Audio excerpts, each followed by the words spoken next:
터져가지고 뭐 살아나기도 하고 휴 죽을 뻔했네 이러고 자살하는 것도 그냥이 아니죠. 들어보면은 귀신이 계속 한대잖아요. 하라고 시킨대요.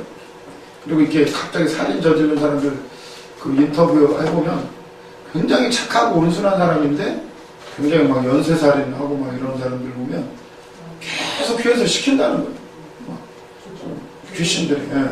그런 걸 보면서 근데 지금 우리 이 사도들은 지금 하나님이 옥문을 열고 빨리 전하는 또 성전에 들어가서 말씀을 생명의 말씀을 전하는 생명의 말씀. 하나님이 지금 엄청 급하시고 하나님의 일을 이제 시작하셨는데 방해받지 않으시는 거예요. 그 무엇도 하나님이 하시는 일을 막을 수가 없다라는 사실이에요. 그래서 우리도 기도하고 주님의 뜻을 날마다 구하지만 진짜 우리가 하나님의 뜻을 알고 지금 이 시대, 지금 이 순간 우리에게 원하시는 성령의 일하심 따라 우리가 간다라면 그 아무도 우리를 막을 수가 없다는 사실을 믿으시기를 바랍니다. 우리가 왜 일을 안 되지? 왜 그럴까요? 하나님 뜻에 맞춰야 돼요. 우리가 기도도 날마다 하지만 빨리 응답받고 싶으면 하나님 뜻에 맞춰버리면 돼요. 왜 막힐까? 왜 안 될까? 왜 늦어질까? 고민을 해봐야 돼요. 하나님 원하시는 뜻이 어디에 있을까?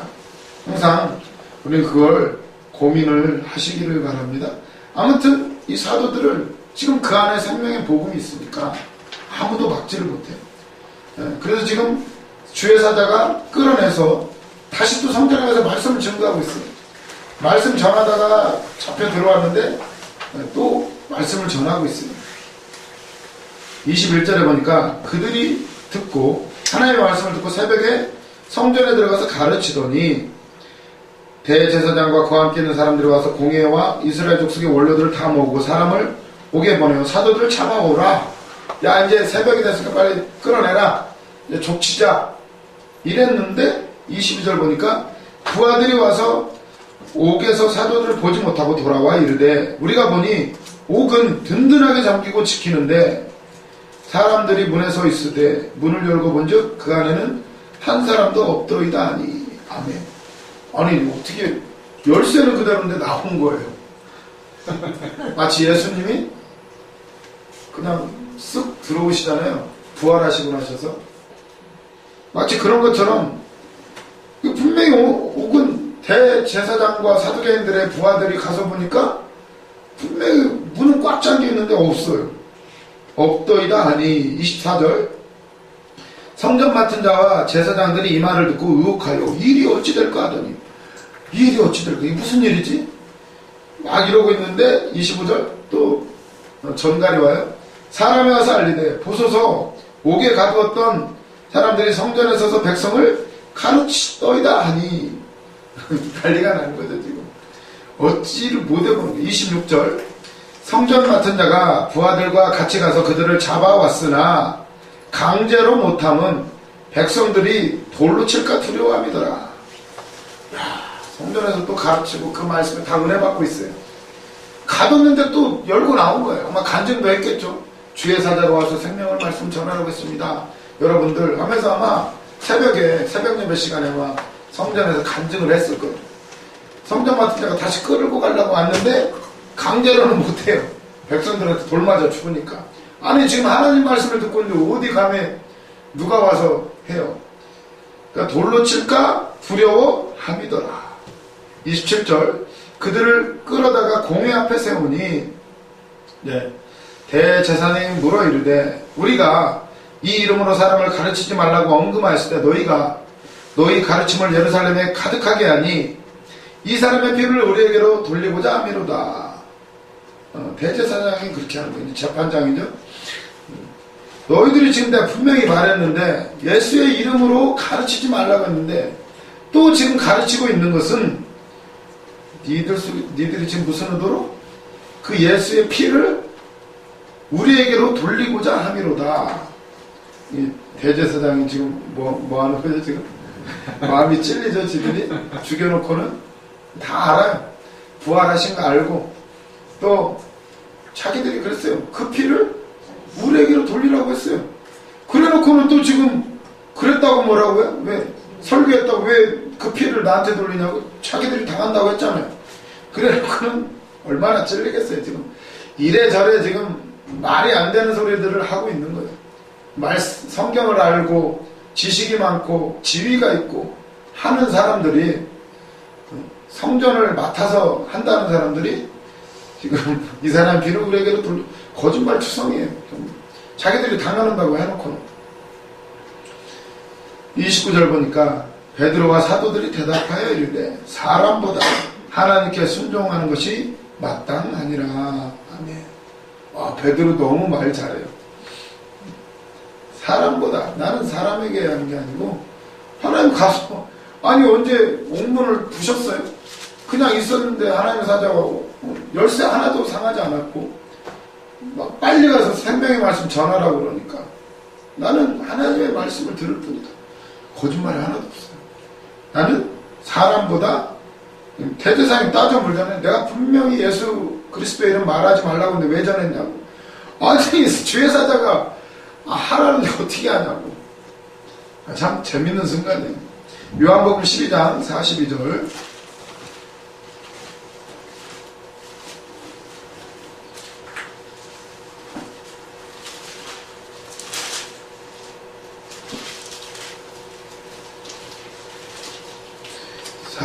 그러나 관리 중에도 그를 믿는 자가 많되 바리새인들 때문에 드러나게 말하지 못하니 이는 출교를 당할까 두려워함이라. 그들은 사람의 영광을 하나님의 영광보다 더 사랑하였더라. 이 예수님 당시에 그런 거죠. 관리들 중에도 믿는 사람들이 많았단 말이에요. 예수님 당시에도. 관리들 중에도. 백부장도 믿었지. 또 그리고 누구예요? 회당장 야이로도 자기 딸 살리고 나서 아마 그 관리들 중에 믿는 사람들이 많이 있었어요. 그런데 바리새인들 때문에 출교당할까봐 드러내놓고 나 예수 믿습니다.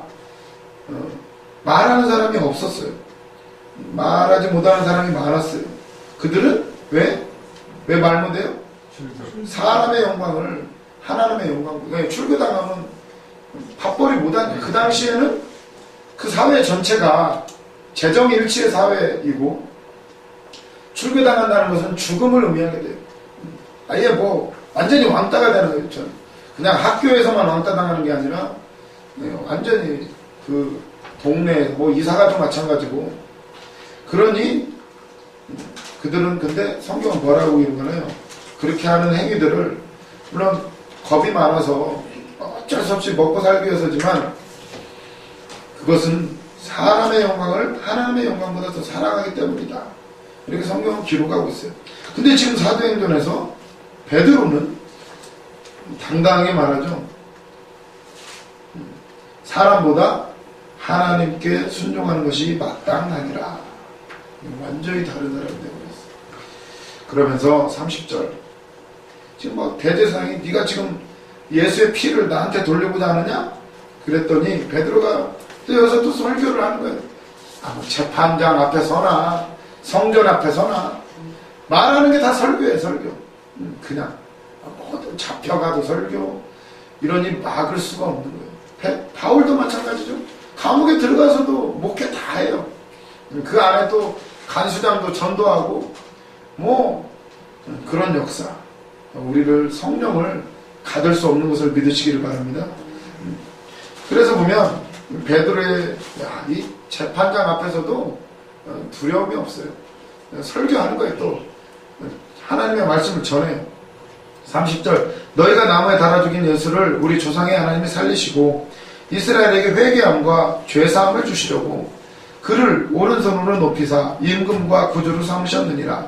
우리는 이 일의 증인이요 하나님이 자기에게 순종하는 사람들에게 주신 성령도 그러하니라 하더라. 아멘. 우리는 이 일의 증인이고 성령도 그러하다. 내 안에 있는 성령이 주체할 수가 없는 거예요. 아무것도 들어요. 그때 33절. 그들이 듣고 크게 노하여 사도들을 없이 하고자 할세. 다 죽여버리려고 하는 거예요. 그때 이때요 돕는 사람이 생겨요. 돕는 사람. 가말리엘, 사도 바울의 스승님. 이 가말리엘이라는 사람이 굉장히 어떻게 보면 진보주의자, 근데 굉장히 사람이 관용이 넘치는 사람이고, 오늘날은 그는 진보주의인데 뭐라고 하죠? 온건한 진보주의? 뭐라고, 중도 보수, 뭐 그쯤 된다고 치고, 아주 이렇게 두루두루 굉장히 존경을 받는 사람이었대요. 가말리엘이라는 사람이.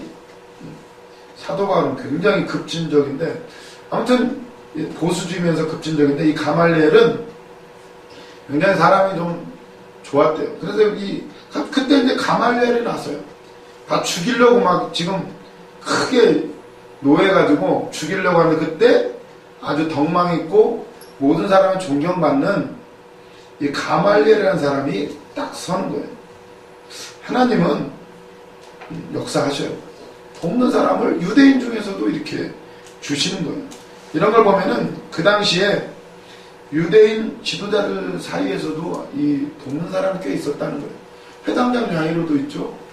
그 뭐 요셉도 예수님이 시체를 저기 했고, 아리메드 사람의 요셉도. 그러니까 주변에 있어요. 밝히지는 않고 있지만. 근데 지금 가말리엘이라는 사람이 나와가지고 뜻밖의 이 사람을 통해서 사도들이 위기를 보면은 지금 죽이려고 하잖아요, 지금. 34절, 바리새인 가말리엘은 율법교사로 모든 백성에게 존경을 받는 자라. 굉장히 발언권이 있죠, 이런 사람이 말을 하면. 공회 중에 일어나 명하여 사도들을 잠깐 밖에 나가게 하고, 사도를 잠깐 내어놓고 이제 자기들끼리 이제 작전회의를 하는 거예요. 35절, 말하되 이스라엘 사람들아, 너희가 이 사람들에게 대하여 어떻게 하려는지 조심하라. 함부로 죽일 게 아니라 조심하자는 거예요. 조심하자. 그러면서 36절, 이전에 드다가 일어나 스스로 선전함에 사람이 약 400명이나 따르더니 그가 죽임을 당함에 따르던 모든 사람이 흩어져 없어졌고, 그 후 호적할 때에 갈릴리에 유다라는 사람이 일어나 백성을 꿰어 따르게 하다가 그도 망한즉 따르던 모든 사람들이 흩어졌느니라. 이제 내가 너희에게 말하노니 이 사람들을 상관하지 말고 버려두라.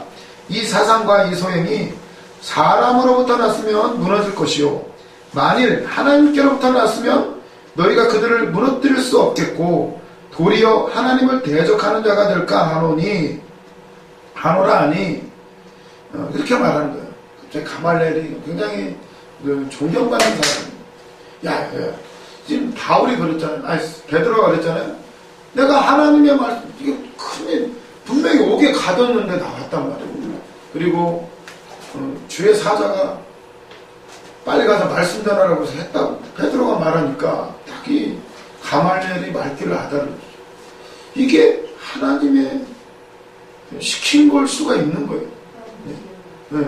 가말리엘이 생각할 때 유대인들은 지금 어떻게든 죽이려고 하는데 그러면 큰일 나는 거죠. 그러니까 만약에 아니면 예전에 이런 사건이 있었나 봐요. 드다라는 사람이 아주 그냥 기적도 많이 하고 자기가 메시아라고 하면서 사람들 끌고 다녔는데 나중에 그 사람이 죽고 나니까 그 밑에 수하들도 그냥 흐지부지 다 없어졌다. 그리고 유다라는 사람도 막 백성들을 끌고 다니고 아주 선전하고 다니고 그랬는데 그 사람 죽고 나니까 끝났다. 이단들도 그러잖아요. 아무리 막 이렇게 해도 나중에 그 교주 죽고 나면 밑에 사람들 싸우다가 스스로 이제 다 흐지부지 없어지는데, 놀랍게도 예수 그리스도의 복음은 수천 년이 지났는데 아직까지도 있다는 거예요. 부활을 얘기하고 지금도 부활을 얘기하고 지금도 예수님의 오심에 대해서 얘기하는, 지금도 똑같은 역사가 일어나요. 지금 예수님의 그 사도권을 받은 많은 주회종들이 지금도 여전히 역사가 일어나고 있는 거예요. 그러니까 안 없어져요. 진리는 사라지지가 않아요. 지금 그 얘기를 가말리엘이 하고 있는 거예요. 가말리엘도 아직 바리새인이고 사도 바울이 그 정도로 예수 믿는 사람들 죽이러 다니는 것을 보면 뭐 아직 가말리엘도 딱히 이렇게 완전히 예수 믿는다 이런 사람인 것 같지는 않은데, 지금 이 가말리엘을 통해서 하나님이 피할 길을 주셔요. 이 말이 맞아요.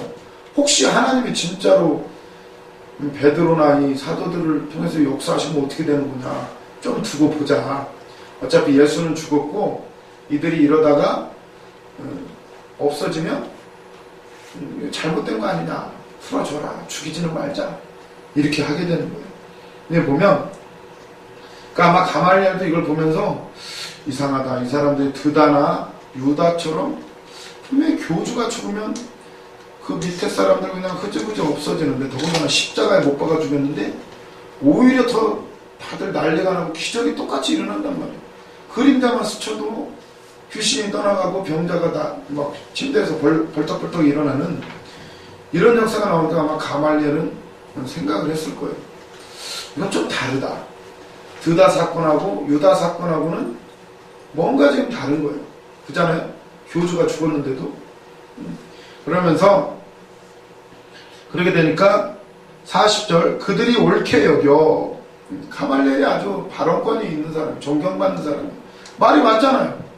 가만두면 잘못됐으면 스스로 없어질 거고, 만약에 하나님이 하신 거면 앞으로 더 괜히 우리가 잘못했다가 우리 하나님을 노하게 하면 안 된다. 이 말이 맞은 거예요. 그렇게 하니까 40절에 그들이 옳게 여겨 사도들을 불러들여 채찍질하며 예수의 이름으로 말하는 것을 금하여 놓으니, 또 예수의 이름만 말하지 말라는 거예요. 채찍질하고 놓아주었더니, 이 장면이 핵심이에요. 41절 42절 다 같이 읽도록 하겠습니다. 사도들은 그 이름을 위하여 능욕받는 일에 합당한 자로 여기심을 기뻐하면서 공의 앞을 떠납니다. 그들이 날마다 성전에 있든지 집에 있든지 예수는 그리스도라고 가르치기와 전도하기를 그치지 아니하니라. 아멘. 사도들 보세요. 그 이름을 위하여 능욕받는 일에 합당한 자로 여기심을 기뻐하면서 공의 앞을 떠나니라. 오히려 기적 베풀고 그랬으면 사람들이 대우해 주는 것도 아닌데도 오히려 감옥에 갇히고 두들겨 맞았어요. 이게 몇 번째예요 지금. 근데 그것을 오히려 합당하게 여겼대요. 오히려 합당한 자로 여김을 받는 것을 기뻐하면서 이렇게 두들겨 맞는 거, 복음 때문에 고난당하는 것을 아주 합당하게 여기고 기뻐하면서 나왔다는 거예요. 이 말씀이 확 들어오더라고요. 저도 인간인지라 때로 이렇게 그런 때 있지 않나요? 어떤 사람은 그냥 대충 믿음 생활해도 잘 먹고 잘 사는데, 우리는 왜 맨날 기도하고 또 그리고 헌신봉사해도 되는 건 없고 더 힘들어질 때도 있고 핍박은 더 심해지고, 아니 다른 사람은 그냥 남편 잘 만나가지고 믿음 생활 편하게 하는 것 같은데 왜 나는 왜 이렇게 힘들까? 네?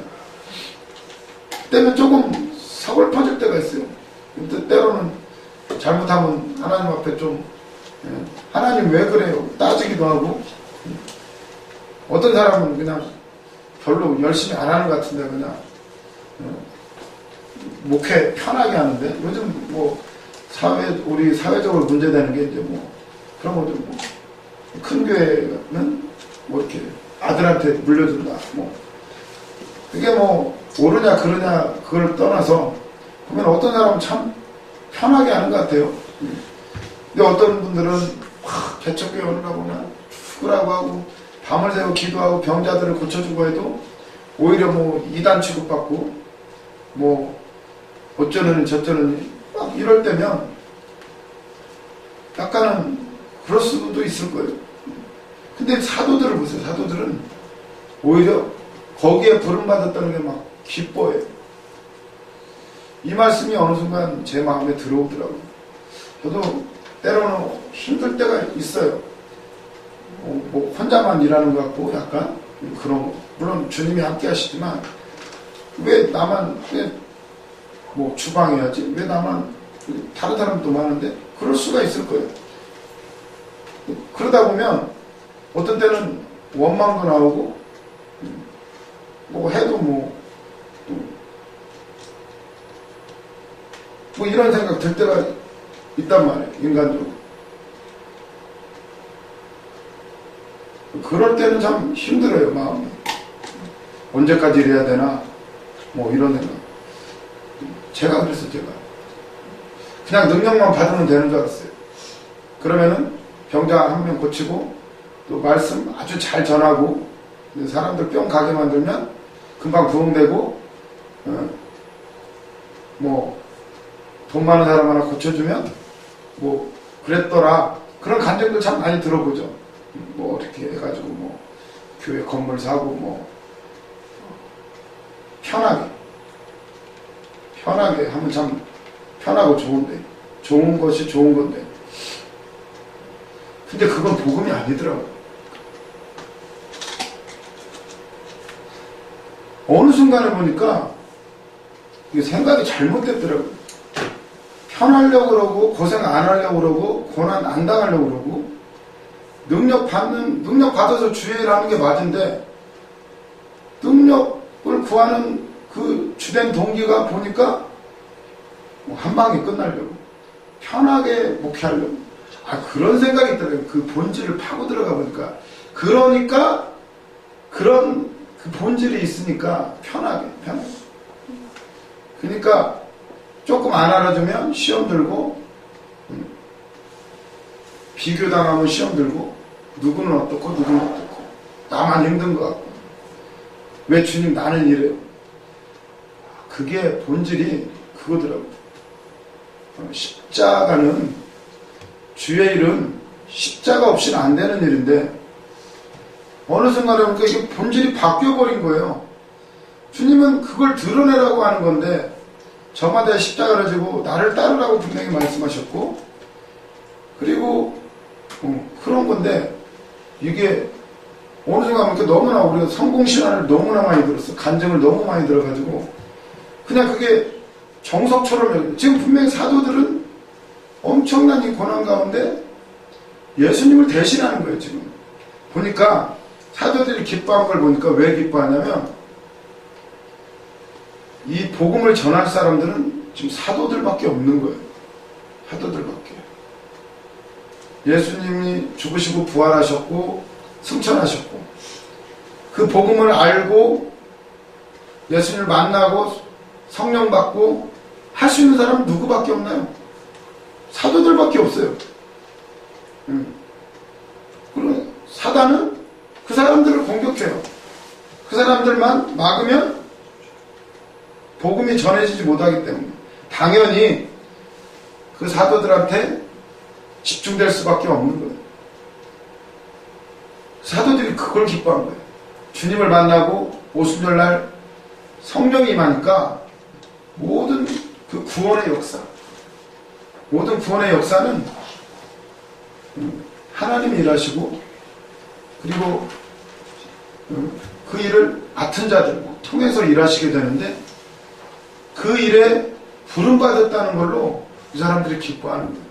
왜 우리가 고난당할까요? 가정에서, 직장에서 혹은 교회 안에서도. 왜 고난당하느냐? 진짜기 때문이에요. 진짜기 때문에. 내가 아니면 할 수가 없는 거예요. 예수 안 믿는 사람들은 몰라요. 그걸 전할 사람은 우리밖에 없는 거예요. 아는 사람. 그리고 교회 안에서도 교회만 다 왔다 갔다 한다고 해서 예수를 아는 게 아니죠. 그 안에도 진짜 아직 거듭나지 못한, 예수님을 제대로 만나지 못한 사람들이 많단 말이에요. 그걸 누가 전할 수가 있느냐? 우리 먼저 만난 사람들밖에 없어요. 사단은 누구만 공격해? 그런 사람만 공격하는 거예요. 당연히 고난이 많을 수밖에 없어요. 예수님이 왜 십자가에 못 박히셔요? 우리 인간을 구원할 사람이 아무도 없어요. 우리 사람들 중에 누구만요? 예수님만. 죄 있는 우리들은 이미 죄인이라 지옥 가게 돼 있는 거예요. 누가 누구를 대신해서 죽어요? 죄인이 죄인을 대신해서 죽을 수가 없는 거예요. 이미 죄인이라. 대신할 수 있는 사람은 죄 없는 사람이어야 돼요. 그래서 예수님은 그러시잖아요. 아버지여, 할만하시건 이 잔을 내게서 옮기시옵소서. 그러나 내 뜻대로 마옵시고 아버지의 뜻대로 없어서. 보니까 예수님도 기도를 했는데, 보니까 십자가를 질 사람은 누구밖에 없다? 예수님밖에 없어요. 그러니까 지시는 거예요. 없어요. 온 인류를 구원하시기 위해서 하나님이 구속사, 태초부터 계획을 세우셨는데 할 사람은 예수님밖에 없어요. 그래서 예수님이 십자가를 지셨어요. 사도들은요? 그 복음 전할 사람? 사도들밖에 없어요. 아는 사람 누가 있어? 예수님이 뭐 부활하실 때 그냥 자 봐라 나 부활 맞지 메시아 맞지 한 게 아니에요. 한 사람 한 사람 믿음 있는 사람만 찾아오죠. 아는 사람은 성령 받은 사람 사도들밖에 없어요. 제자들밖에. 그러니 그러니까 사도들에게 맡겨진 직분은 그 예수님의 일을 대신하는 거예요. 이 땅 가운데서. 그러려면 그 사도들이 십자가를 져야 되고 예수님이 우리를 대신해서 어린 양으로서 제물이 되신 거다는 제물이 되시니까 죽어지니까 많은 생명을 살려요. 그것처럼 제자들도 이제 제물이 되는 거예요. 십자가를 지고 제물이 되면 또 많은 사람들이 살아요. 우리가 왜 고난당할까요? 우리는 각 가정에, 교회에, 직장에 제사장으로 먼저 부르심 받은 거예요. 그리고 제물로 부르심 받은 거예요. 고난당하는 것은 너무나 당연한 거예요. 사도들이 그것 때문에 기뻐하는 거예요. 그 이름을 위하여 능욕받는 일에 합당한 자로 여기심을 기뻐하면서 한마디로 이 일은 너밖에 할 사람이 없다. 바로 네가 선택된 사람이다. 이거에 막 기뻐하는 거예요. 사명자라는 게 그거더라고요. 우리는 어떻게 쉽게 할까, 편하게 할까, 핍박 안 받고 할까. 이건 가짜더라고요, 가짜. 그건 복음이 아니에요. 십자가 없는 복음은 그건 가짜예요. 그래서 보니까 너무나 당연한 거예요. 세상 사람도 고생 다 해요. 고난 다 당하고. 성공하기 위해서 잠 안 자고 공부하고 늦게까지 공부하고 일하고 뭐 새벽 시장 나가고 뭐 우리만 뭐 새벽 예배 드리고 뭐 하나요? 세상 사람도 고생하는 거 똑같아요. 근데도 그 사람들도 성공하기 위해서 다 참아요. 연구하고 또 연구하고 일하고. 그렇다면 우리도 이 생명을 살리는 복음 고난당하는 거는 너무나 당연한 일이고 이 사도들이 그것 때문에 기뻐해요. 거기에 선택된 거예요. 우리밖에 할 사람이 없기 때문에. 우리 가정 가운데 누구만 할 수 있나요? 우리 남편, 우리 자식들 누가 세울 수가 있나요? 나밖에는 내가 재물이 되는 수밖에 없어. 당연히 고난은 당연한 거예요. 그 일에 내가 선택됐고 이 사실에 예수님과 똑같이 내가 대우받는다는 거예요. 너희들은 나와 같은 일을 할 뿐만 아니라 나보다 더 큰 일을 하리라. 예수님은 제자 12명 세웠는데 사도들은 막 3,000명, 5,000명씩. 오늘날 우리에게도 그런 일을 하게 하셔요. 기뻐해. 그러면서 성전에 있든지 집에 있든지 예수는 그리스도를 가르치기와 전도하기를 그치지 아니하니라. 아멘. 이 말씀이 들어오는 거는 이제 불만이 사라지더라고요. 안 미워지더라고요. 사람이 안 미워져요. 너무나 당연한 거야. 저 사람들 나 아니면 나를 괴롭히는 사람들 저 사람들 나 아니면 내가 저 사람들 위해서 기도해 주지 않으면 안 되는 거예요. 그 일에 나를 부르셨다는 생각을 하니까 이게 감사구나. 주방하고 운전하고 이게 허드렛 일이 아니더라고. 모든 것들이 왜 나만 하냐고가 아니라 이게 감사한 거더라고. 왜 나를 목회 힘들게 하나? 그게 아니더라고. 그게 아니고 이게 엄청 감사한 거더라고. 그걸 생각하니까 와, 기뻐지기 시작했어요, 진짜로. 그러면서, 내가 잘못 생각하고 있었구나. 왜 고생 안 하려고 했지? 편하게 하는 거, 다 가짜구나. 이거 사단이 주는 생각에. 그러니까 뭐 하다 좀 막히면, 기도 한 번 했는데 안 되면, 그게 아니더라고요. 우리는 하나님 주신 뜻이라면 끝까지 나가는, 사도들이 그렇게 나가요. 잡혀도 예수 이름 증거하면 또 하고, 또 하고. 점점 사람들이 하나둘씩 돌아오게 되고, 점점 좀 달라져요. 결국은 이 사건으로 인해서 풀려나니까 6장으로 넘어가면 6장 1절 그때에 또 그때예요. 언제?